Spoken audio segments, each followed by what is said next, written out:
Sveiki. Vienas dalykas, kuris mane nuo seno labai žavėjo ir domino, yra rūkytas maistas, maisto rūkymas.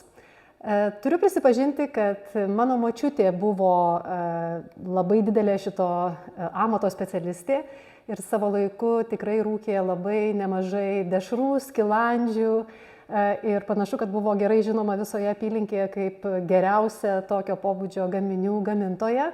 Aš prisimenu dar tą skonį ir mano svajonė yra kažkaip pamėginti atkurti tą patį skonį ir pamėginti atkurti receptus. Deja, tų receptų aš nepaveldėjau iš savo močiutės ir dėl to pradėjau domėtis rūkymo procedūrą, rūkymo eiga ir besidomėdama suradau Naujosios Zelandijos įmonę, kuri gamina šaltam ir karštam rūkymui skirtą įrangą. Tai yra firma, kurios pavadinimas yra Smokai ir užsisakiau internetu visą tą įrangą. Ten bereikėjo tik tai užpildyti tokią kaip ir testą, tiesiog iš ko norėčiau pasidaryti savo rūkyklą, kadangi rūkyklą praktiškai galima pasidaryti iš bet ko, ar iš senos statinės, ar iš seno nenaudojamo bičių avilio, netgi iš seno šaldytuvo, bet jeigu namuose turite Kamado tipo grilį, o aš turiu net 2 grilius ir abudu jie yra tikrai labai aukštos kokybės bigrinegai, tai tokiems griliams netgi šita firma Smokai yra sugalvojusi pilną solution, net nežinau kaip lietuviškai, pilną tokį adapterį, kurį tiesiog labai paprasta yra uždėti ant to griliaus, kurį jūs turite ir tiesiog namuose turėti savo nuosavą rūkyklą. Tiesa, griliai, ant kurių gali būti montuojama šita įranga, turėtų būti ne mažesni negu ladžas arba ekstra ladžas ir jie neturėtų būti įmontuoti į baldus.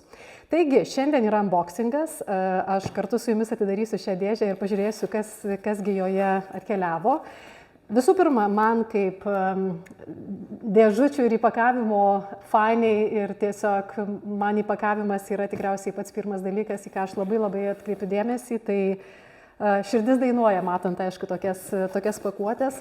Labai aišku viskas, labai tvirta pakuotė ir kaip ir pati įmonė skelbia savo informacijoje, kad neįmanoma šitos įrangos kažkaip sulaužyti ar kažkaip pakenkti ją transportuojant ir gabenant, nebent ant jos užkristų keltuvas. Tai tokio tvirtumo yra ir pats tas rūkymui skirtas aparatas ir aišku dėžutė. Na, iš tikrųjų, jai tikrai niekas negresia transportuojant.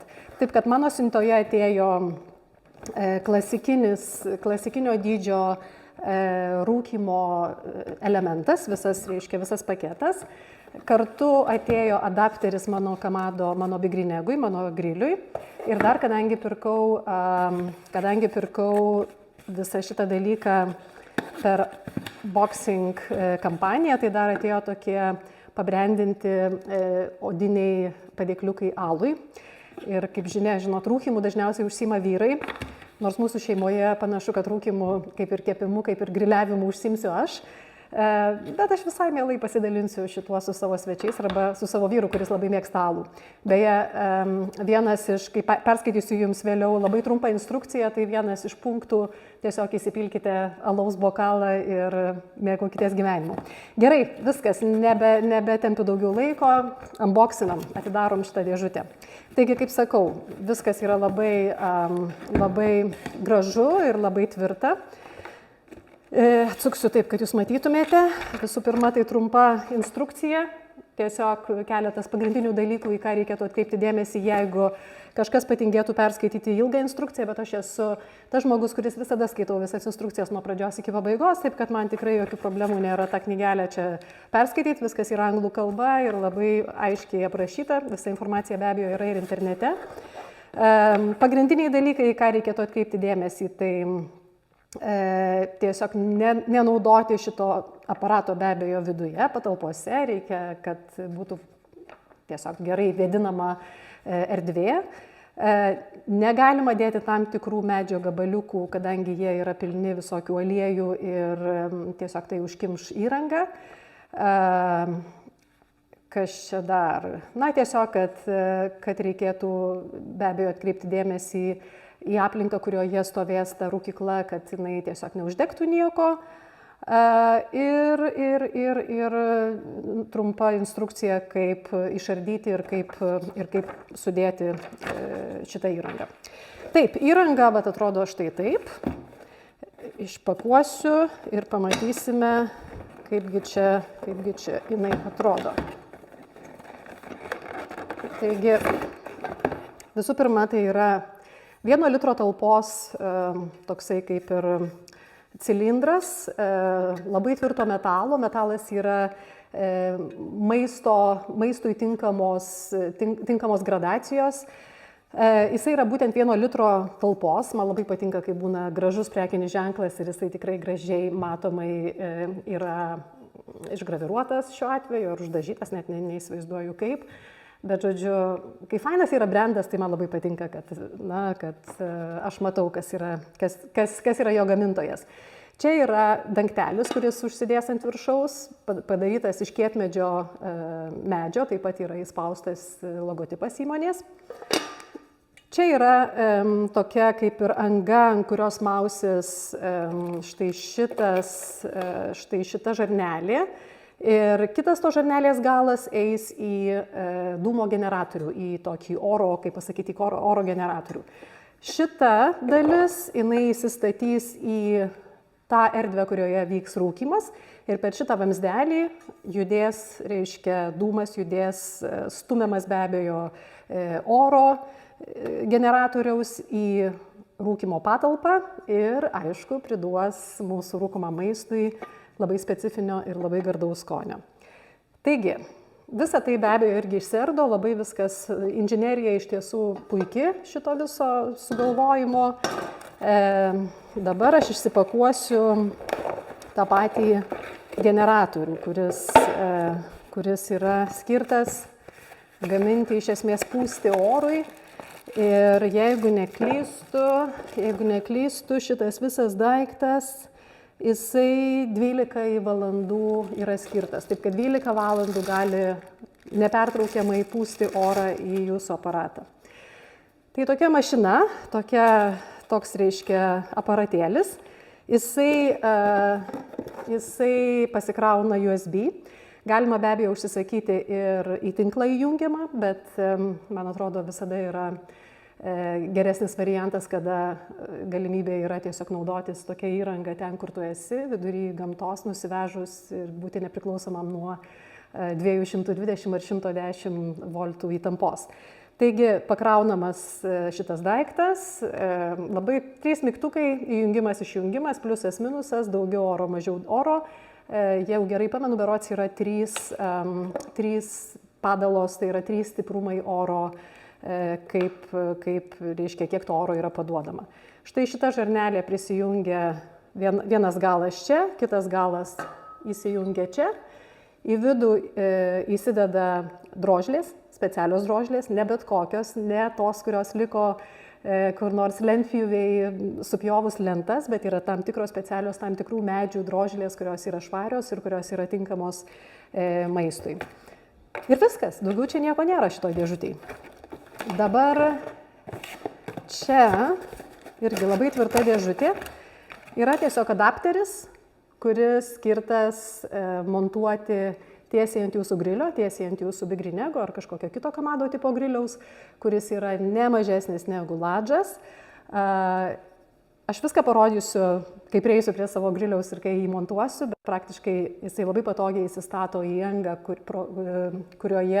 iš kurios jūs valote savo sudegusius pelenus ir čia statosi jūsų tas cilindras štaigi tokiu būdu. Tai va, toksai čia tas mano aparatas. Man labai patinka, kadangi zelandiečiai panašiai kaip australai tokie gerą humorą suprantanti tauta, tai man labai patiko, trumpa instrukcija, kaip naudotis. Tai yra, kaip pajungti generatorių, dūmo generatorių, kaip įjungti generatorių, kaip uždėti štai šią žarnelę, kaip uždėti jūsų rūkymo įrangą ant griliaus. Na ir paskutinis punktas, įsipilkite alaus ir mėgaukitės procesu ir laukite, kol jūsų maistas bus išrūkytas. Taip kad įranga jau yra. Mano pirmas planas, ką aš rūkysiu su šia įranga, irgi jau yra. Aš pamėginsiu pasigaminti šoninę, rūkytą šoninę. Pirmiausia, tą šoninę 5 dienas reikėtų laikyti specialiame tirpale. Tada po 5 dienų aš jau eisiu jos rūkyti. Na ir paskui dar reikės ją šiek tiek padžiovinti šaldytuve, o tada jau galima bus pjauti ir ragauti. Taip kad kviečiu dabar arčiau grilio ir parodysiu jums, kaip jisai užsimontuos ant mano grilio ir kaip vyks tas rūkymo procesas. Jūsų dėžutėje atkeliavęs Mokai įrenginys bus jau sukonstruotas, tačiau išrinkti ir sukonstruoti jį iš naujo yra tikrai, patikėkit, vieni juokai. Tuo aš jums pademonstruosiu. Visų pirma, pirmas žingsnis įdėti į cilindrą štai šį dugną. Taigi, jisai įsitaiso, jisai važiuoja tiesiai į jam padarytas ertmes ir labai stipriai užsifiksuoja. Tiesiog sulenda į tam tikslui padarytas tokias įpjovas. Šita detalė, kuri juda laisvai, jinai yra skirta pritvirtinti visą įrenginį ant mūsų grilio. Dar kartą tik tai pakartosiu, kad tas grilis turėtų būti ne mažesnis nei mediumas, large'as arba extra large'as ir grilis neturėtų būti įmontuotas į baldus. Paskutinis žingsnis yra įtaisyti vamzdelį, per kurį tekės dūmai. Tuo aš parodysiu, kaip visa tai yra atliekama. Kadangi matote, čia yra skylė, pro kurią tas vamzdelis įlenda. Jisai važiuoja visą kelią tiesiai per kitą skylę iki pat štai šios angos. Ir vėlgi reikėtų įtaikyti tiesiai. Bet jeigu matote, štai šita vieta, jinai pasukus užsifiksuoja ir tvirtai atsistoja į tą vietą, kurioje turi būti. Ant viršaus be abejo dėsis mūsų medinis dangtelis. Na, o dabar aš pritvirtinsiu šį įrenginį prie savo griliaus, kuris jau yra įkurtas, jau kaista ir beveik pasiekė 95 laipsnių temperatūrą. Tai yra tokia temperatūra, kurios man reikės karštam rūkymui. Šaltam rūkymui apskritai nereikia kurti griliaus, reikia tik tai jūsų dūmo generatoriaus. Na ir beliks įpilti drožles, uždegti jas ir prijungti, aišku, aparatą, kuris pumpuos orą ir dozuos mums taip reikalingą dūmą. Taigi, jame pritvirtinsime jį prie griliaus. Aparatą tvirtinsime štai į šią angą. Aš ją pilnai atidarau. Tada įdedu štai šį metalinį savo adaptorių, įtaisau į tą angą, o adaptoriaus kitą dalį nuleidžiu iki pat apačios tam, kad jisai įlystų ir užsifiksuotų stabiliai į mano erdvę griliaus, ten, kurioje renkasi sudegusių anglių pelenai.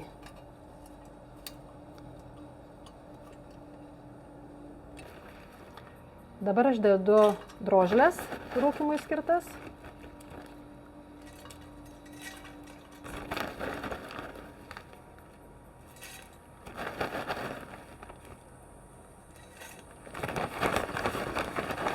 Drožlės tikrai neturėtų būti bet kokios, bet specialiai rūkymui skirtos. Ne kiekvienas medis, ne kiekvienos drožlės, ne kiekvienas dydis drožlių yra tinkamas. Žinoma, kai sudegs šios drožlės, bus visada galima papildyti, daugiau įdėti.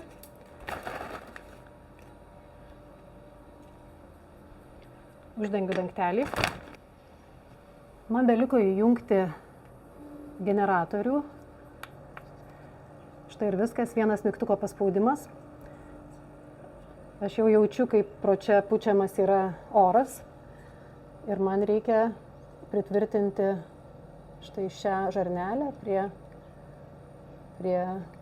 angos, nereikėtų labai giliai jos užmauti, kadangi paskui bus sudėtinga ją nuimti. Ir dabar uždegsiu iš abiejų pusių viduje esančias drožles, kad jos pradėtų rūgti.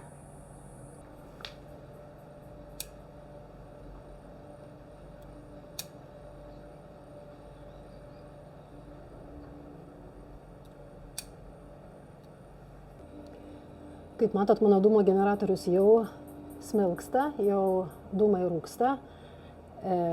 Šį aparatą, aišku, geriausia yra padėti žemiau negu kad pats dūmo šaltinis. Žinoma, jeigu yra šlapia, jeigu lietus, tai reikėtų kažkaip pasirūpinti, kad, aišku, jisai nesušlaptų ir nepermirktų. Na ir, aišku, labai svarbu užtikrinti, kad dūmai visgi turėtų ventiliaciją, taip kad kažkoks tai turėtų būti ir išėjimo ir ventiliavimosi momentas.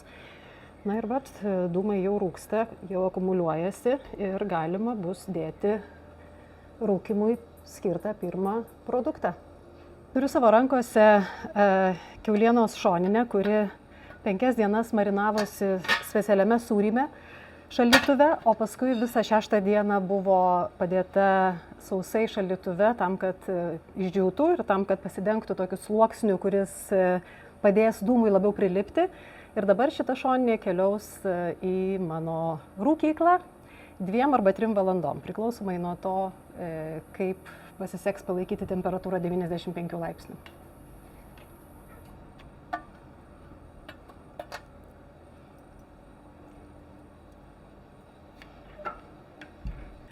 Mano šoninė rūkinosi beveik 4,5 valandos.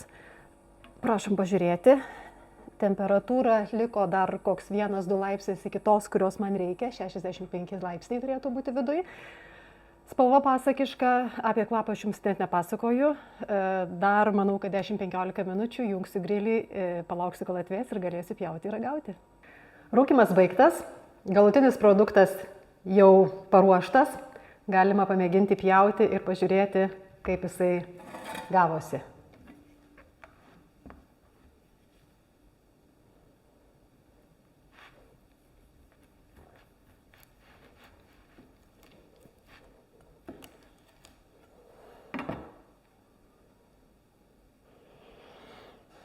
Ir kvapas, ir minkštumas, ir spalva, viskas praktiškai geriau negu tikėjausi. Nuostabu, esu labai patenkinta rezultatu.